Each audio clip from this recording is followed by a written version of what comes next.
Bonjour et salut à tous. Alors aujourd'hui je vais vous montrer comment on peut faire germer des noyaux de dattes. Voilà, donc ça ce sont des dattes qui ont été consommées récemment. Elles ont été simplement nettoyées grossièrement puis séchées sur un sopalin.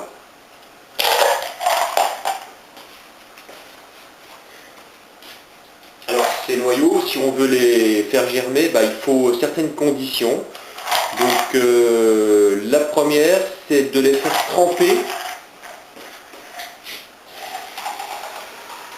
plusieurs jours dans un peu d'eau, comme ça, hein, pour débarrasser les excédents de chair du fruit, hein, qui vont se décomposer et se détacher de la graine en fait. Hein. Donc au bout d'un certain temps, ça va flotter en surface, l'eau va être un peu trouble, donc il suffira de retirer le surnageant, hein, ce qui va flotter, rincer plusieurs fois et recommencer l'opération 4, 5, 6, 7 jours si besoin.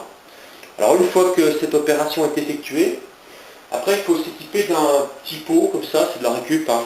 Donc l'avantage c'est que c'est un pot transparent, donc on peut voir à travers, on peut voir éventuellement l'évolution de la germination. Un petit pot comme ça propre, donc il faut le nettoyer, qu'il soit bien propre, le faire sécher. De sopalin, donc deux petites feuilles, voilà, deux petites feuilles de sopalin. Voilà, alors on plie la feuille de sopalin en deux, comme ceci. Donc toujours avec des mains propres, hein, pour éviter de contaminer les graines ou les noyaux de dattes. Hein. Voilà. On positionne le sopalin à l'intérieur du récipient, ça peut être un tupperware, ça peut être autre chose, hein, ça peut être tout ce qui est transparent, qui n'est pas trop grand, et qui est éventuellement hermétique, c'est apparemment un avantage. Hein, parce que la germination n'a pas besoin d'oxygène, a priori. Voilà.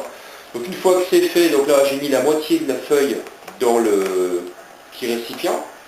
Et bien vous prenez alors, dernière opération, une fois qu'on a nettoyé les graines, les noyaux, il faut les frotter, hein, pour qu'ils soient le plus propre possible, pour enlever tout le maximum de chair qui est encore adhérente à la graine, et ça permet d'éviter les moisissures. Hein, donc ça c'est évident, je l'ai constaté à plusieurs reprises. Donc voilà, donc une fois que les graines sont propres, nettoyées, vous les répartissez sur le sopalin. Voilà, et donc après vous humidifiez, alors il ne faut pas mouiller, hein, il faut enlever l'excédent d'eau, vous humidifiez la première feuille, la première partie du pli qui est en contact avec les graines, puis une fois que c'est fait, vous repliez votre sopalin sur les graines, comme ceci. Voilà, et vous recommencez à humidifier la partie supérieure. Une fois que ça c'est fait, vous ne laissez pas dépasser de sopalin au niveau de l'emboîtement du couvercle. Voilà. Vous fermez le couvercle et puis vous enlevez l'air qui est dedans en chassant un petit peu.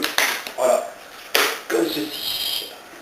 Voilà. Et une fois que c'est fait, il faut positionner de préférence la boîte à une température supérieure à celle de la pièce en fait. Hein. Il faudrait atteindre si possible les 25, voire un peu plus, degrés. Donc alors moi je les mets soit devant un four ou soit derrière la grille du frigo.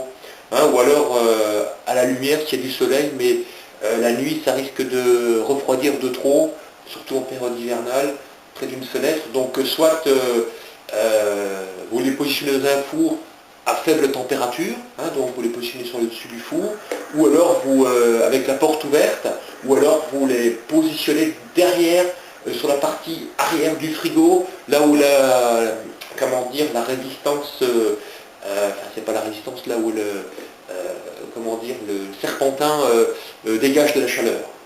Voilà, donc ça c'est une récupération de chaleur comme une autre, donc ça permet de faire germer ces graines ces noyaux de dattes. Alors combien de temps faut-il?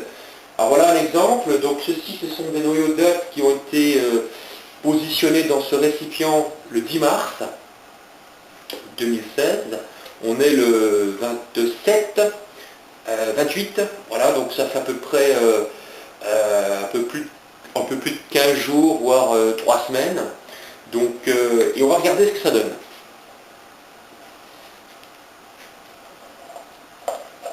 Voilà, donc le même principe. Un récipient hermétique, transparent, les petites gouttelettes, je les récupère.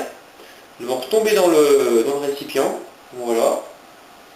Donc il n'y a pas besoin d'arroser, il y a juste besoin de chaleur. Alors qu'est-ce qu'on voit? Eh bien ça commence. Regardez. Voilà, il y en a qui sont en différents stades de germination. Il y en a... Alors je ne sais pas si on voit bien, je vais regarder. Je vais approcher la vidéo. Voilà, donc on voit qu'il y a... Voilà, ce noyau-là, il a un début de germination de 2-3 mm, un peu plus. Là, ça commence à peine. Les autres commencent aussi, à peu près tous au même stade. Hein, vous voyez? Et on voit qu'elles sont bien ruisselantes, donc elles sont vraiment dans des conditions optimales de germination. Hein, elles sont bien humides. Voilà, donc on repositionne parce que c'est trop tôt pour les planter. Hein. Je vais vous montrer un récipient dans lequel les noyaux de date ont été positionnés le 23 mars. Je rechasse l'air. Pourquoi? Parce que quand on met à température, forcément l'atmosphère va se dilater et donc ça peut éviter qu'il y ait une surpression. Voilà. Alors ça c'est un pot qui a été préparé le 23 mars. Donc avec des dates qui venaient d'être nettoyées, brossées et positionnées, tout simplement. Voilà, on récupère l'humidité sans trop souiller avec ses doigts. Voilà, donc on voit que c'est bien humide. Et sans que ça goûte, hein, vous voyez, ça goûte pas. Hein. Alors là, on va regarder. Par ici, je cherche l'ouverture. C'est là.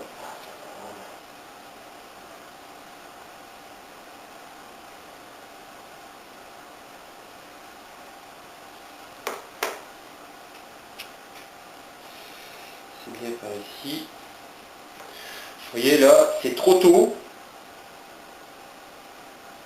Aucune n'a encore germé. Regardez. Donc là, c'est à peine 5 jours. Hein, donc en 5 jours, ça n'a pas le temps de germer. Voilà, je repositionne le tout correctement, bien en contact avec les graines.